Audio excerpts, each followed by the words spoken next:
Alors bonjour à tous, aujourd'hui nous sommes très heureux de vous annoncer la sortie d'un nouvel ouvrage. Il s'agit un petit peu de la suite du précédent, à savoir le recueil des écrits de Marie-Estelle Arpin que nous avons présenté dans la vidéo précédente. Alors, on a déjà un petit peu parlé de cette servante de Dieu, dont la main a tracé en grande partie les écrits qui sont publiés dans cet ouvrage, qui n'avait incontestablement jamais eu la pensée qu'il dut s'être mis un jour en édition, en avant. Elle ne savait pas, à cette époque, quand elle a écrit, qu'un jour, des personnes liraient et que peut-être que La Caverne du Pèlerin rééditerait ses ouvrages. Évidemment, il y a eu des éditions d'autres éditeurs avant nous, la concernant. Et donc, humble comme elle l'était, jamais il ne lui fut venu à l'esprit que quelques pages qu'elle avait remplies par obéissance, qu'un certain nombre de lettres qu'elle avait adressées à diverses personnes pieuses, seraient publiées après sa mort. Mais ce que Stell n'imaginait pas entrait dans les vues de la Providence. Nous en avons acquis la certitude en voyant Monseigneur de La Rochelle non seulement ne mettre qu'un obstacle à cette publication, mais s'empresser de la favoriser par le plus honorable de ses ouvrages. Et donc cet ouvrage est découpé en 6 livres. Dans le premier se trouve nécessairement le récit que Stell a écrit elle-même sur sa vie, et qui sera suivi de quelques pièces justificatives. Le second ouvrage, les lettres qu'elle a adressées au premier ecclésiastique à qui elle avait fait des ouvertures sur l'état de son âme. Dans le troisième, qui terminera le premier volume, figureront les lettres adressées à son principal directeur. Dans le quatrième livre, les lettres écrites à des personnes de différentes conditions. Dans le cinquième, les 3 dialogues dont nous allons parler ci-après. Donc ça, c'est ce que dit l'introduction. Et enfin, dans le sixième, quelques cantiques de piété composés par Eustelle. Donc le recueil se termine par une petite pièce de vers improvisée par une jeune dame sur le tombeau de Stell le 27 septembre 1842. Alors, c'est la continuité de ce que nous avons vu dans la vidéo précédente. Ici, on approfondit sur Marie-Estelle Arpin. Ce sont, d'après nos recherches, tout ce qui a été édité la concernant. Donc avec ces 2 ouvrages, vous avez tout ce qu'il faut pour découvrir cette religieuse française, cette mystique catholique, qui a beaucoup à nous dire par sa vie, donc ses actes, et également ses écrits. Et vous savez que La Caverne du Pèlerin, ce projet cherche à remettre à la surface, finalement, des trésors catholiques qui étaient un petit peu enfouis ou oubliés. Et ils sont nombreux. Dieu sait combien ils sont nombreux. Moi-même, je suis assez surpris. Régulièrement, même des fois sans même rechercher, ça me tombe sous les yeux, tomber sur des ouvrages des personnages de l'Église dont on ne parle quasiment plus aujourd'hui, et qui sont en fait extrêmement importants, et qui sont là, qui sont disponibles. Avec un peu de recherche, on peut les retrouver. Soit on les retrouve sur Internet, soit on les retrouve dans certaines bibliothèques, notamment diocésaines, et finalement on ne le sait pas. Et on oublie d'où l'on vient, et on oublie tout ce qu'on fait avant nous des chrétiens. Et on pense finalement que la foi catholique est une religion, ou une foi qui peut se mettre au même niveau que tous les autres. Pas du tout. Pas du tout.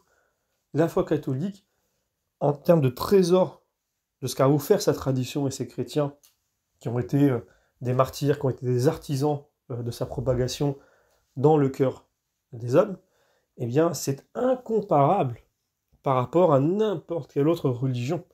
Et je pense que même si le christianisme s'arrêtait aujourd'hui, personne ne pourrait le rattraper. Personne, aucune religion.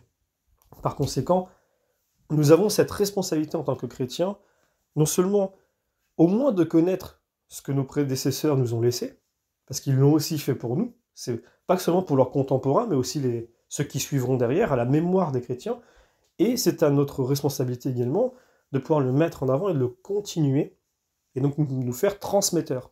C'est vraiment ça que j'essaie de faire par intermédiaire, et je ne suis pas le seul, cette chaîne, c'est d'être transmetteur de ce qui a été fait avant, et donc pas nécessairement de réinventer, de disrupter, de faire des choses totalement loufoques, ou d'être différent, ou... non, c'est continuer, reprendre ce qui a été commencé ou un peu oublié, et pour moi, Marie-Estelle Arpin rentre parfaitement dans cette logique-là. et ça ne sera pas la seule, c'est par la grâce de Dieu. Si Dieu continue à nous permettre de le faire, nous continuerons, et évidemment vos prières nous permettent de continuer à vous faire découvrir et à remettre à la surface ces trésors enfouis, qui ne sont pas si enfouis que ça finalement, sauf certains des fois, on a des difficultés à les obtenir, mais la plupart sont assez faciles à attraper, mais il faut que quelqu'un le fasse. Et des fois, moi je suis très heureux de voir que certains autres éditeurs rééditent des ouvrages à des prix bas, et on fait le choix quelquefois même de les arrêter. C'est-à-dire que nous, on les a dans notre liste, on se dit on va le faire, puis on voit que quelqu'un l'a fait, on se rend compte que le prix est tout à fait correct, on se dit bah tant qu'il y a un autre éditeur qui le fait, pas d'autre intérêt à ce qu'on le fasse, donc on arrête, nous, de notre côté. Alors quelquefois, on ne le voit pas, ça m'est déjà arrivé de rééditer un ouvrage et de me rendre compte finalement, il y a un autre éditeur qui l'a réédité aussi, c'est pas très grave, mais dans la mesure du possible, quand je vois un autre éditeur rééditer un ouvrage important et qu'il a été fait à un prix correct, eh bien, je laisse tomber et on met l'ouvrage de côté.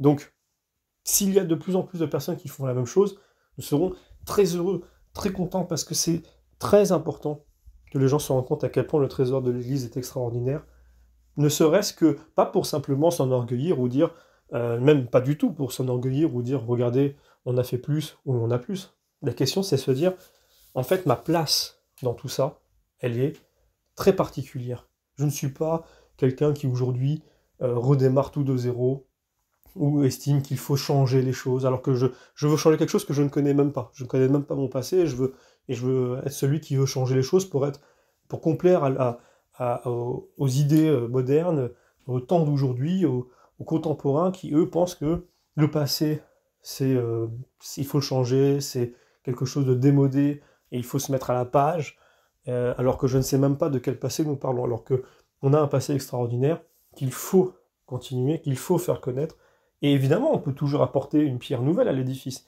mais pas oublier que l'édifice a déjà été commencé, et que je ne suis pas celui qui va refaire tout l'édifice de manière orgueilleuse et surtout ignorante, puisque cet édifice est déjà bien, bien, bien plus grand que moi, je ne le serai jamais, et je ne suis qu'une pierre. Eh bien, soyons des pierres dans cet édifice, des petites pierres, même la plus petite à sa place, et il vaut mieux être une petite pierre que ne pas être du tout.